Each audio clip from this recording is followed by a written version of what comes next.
Build those people. Someone only takes their life when they believe that dying is less painful than living, as you know. And when you can shift that, you can shift anyone. So if you're interested, I'll send you some resources in that area. And if I can ever be helpful to you outside this conversation, brother, you can count on me, because I do have that skill regardless of the color of my skin. And it's been my lifelong work.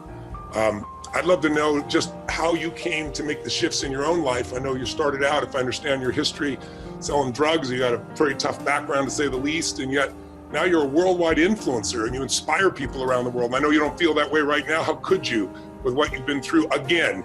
But I'd love to know a little bit of the path, because that path shows people what's possible. You're an example. That's why I wanted to bring you on, because you're an extraordinary human being, and it's not because you had it easy, that's for sure. So tell us, if you would, just a little about that, and then tell us a little bit about, what your core message is for America today. What do you want? What do you want to come out of this as well? But first, tell us a little bit about your journey, if you would.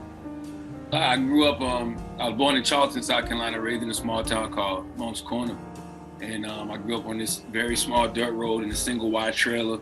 And it was my mother and my father and my oldest sister and me. And then my mother and father had two younger brothers and a younger sister. And, everything that I got into as a child, especially when it came to like crime, I bought all of that on myself. My father was definitely, the bad seed from bad sperm. He was, had his own problems with substance abuse, and he had his own problems with mental health. And he was, a drug user, but then he was also a drug seller. So he had that side in him, but he was also a good man as well. He was a great man. He was a great man who, knew how to do construction, knew how to use his hands. So, even at his worst, I always saw him bounce back and, become his best. We had and I learned this through therapy. I had my own issues with him just because of how I watched him, treat my mother, because him and my mother ended up getting a divorce. They've been divorced for like 20 plus years now. But, I watched him, having a whole other family on the side, and things like that, bother you as a child, and then you kind of suppress it, and then it comes back later on in your life, and you are in a relationship, and you might cheat, and then you're like, man, I don't want to lose my family, like my father lost his, but we in a good place now. But the beauty about my father and my mother was an English teacher and a Jehovah's Witness, and my grandmother was a Baptist.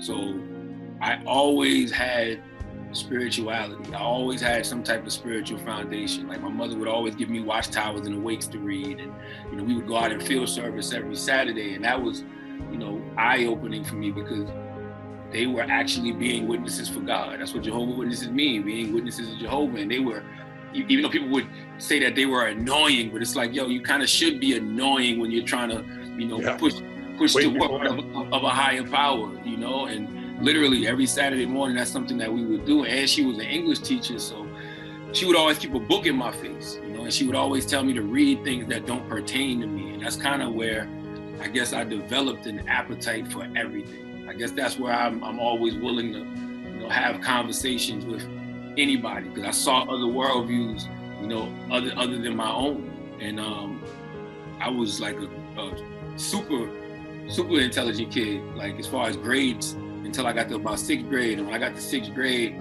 I was the guy who was hanging around all of the white kids in my class, because that's all that was in my class. It was only like 3 other kids in my class, because it was like, they used to have it in tiers. So it was like A tier was the best, and then B tier, and then everything else. Our A and C was the best, and then like B and D was like the bad kids. So I was always in A tier.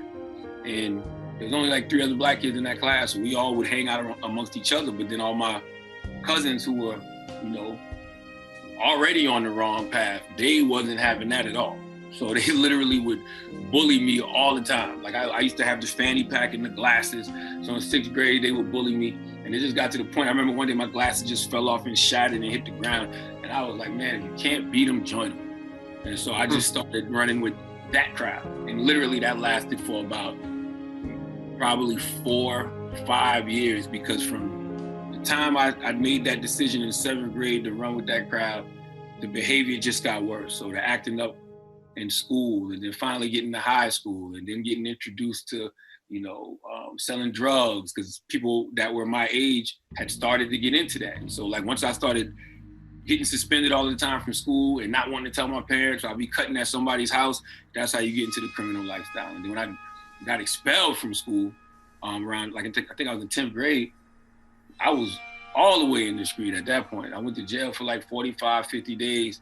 And when I came home, I tried to get my life on the right path. So I had a job. I worked at a warehouse called Industrial Acoustics Company. That didn't work right for me. Then I ended up working at a flower garden. That didn't go well for me. So I was just like, bumping, I'm gonna do what everybody else doing. So I started selling dope.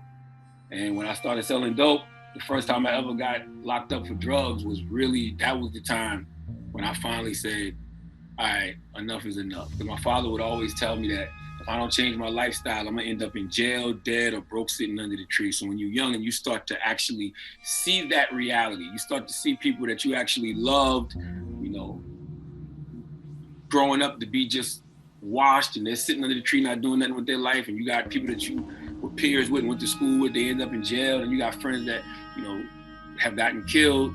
It's just like, I don't want to be that. And so for whatever reason, I thank God that he just gave me the vision to see what life would be tomorrow. Because I always said, whatever you do in your life today directly impacts what happens in your life tomorrow. So I just started working a whole bunch of odd jobs. And like most brothers in the hood, I wanted to rap.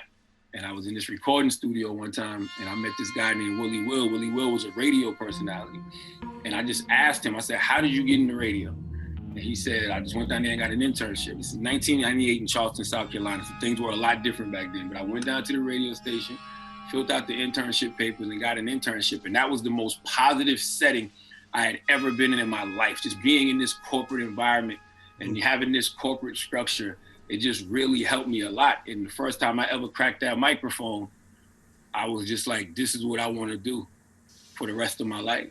So even when you ask me about, you know, being a cultural influencer, that's not something that I, you know, sought out to do. Yeah. I just always remember when my father, one of the first two books my father ever gave me was The Autobiography of Malcolm X and Message to the Black Man by Elijah Muhammad. And Malcolm X always said, the person who controls the media controls the minds of the masses.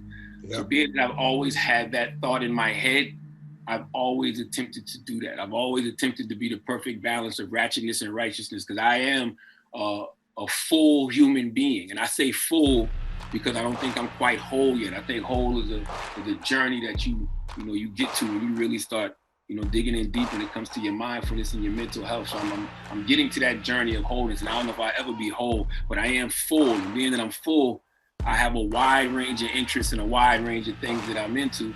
And like I said, I like to have conversations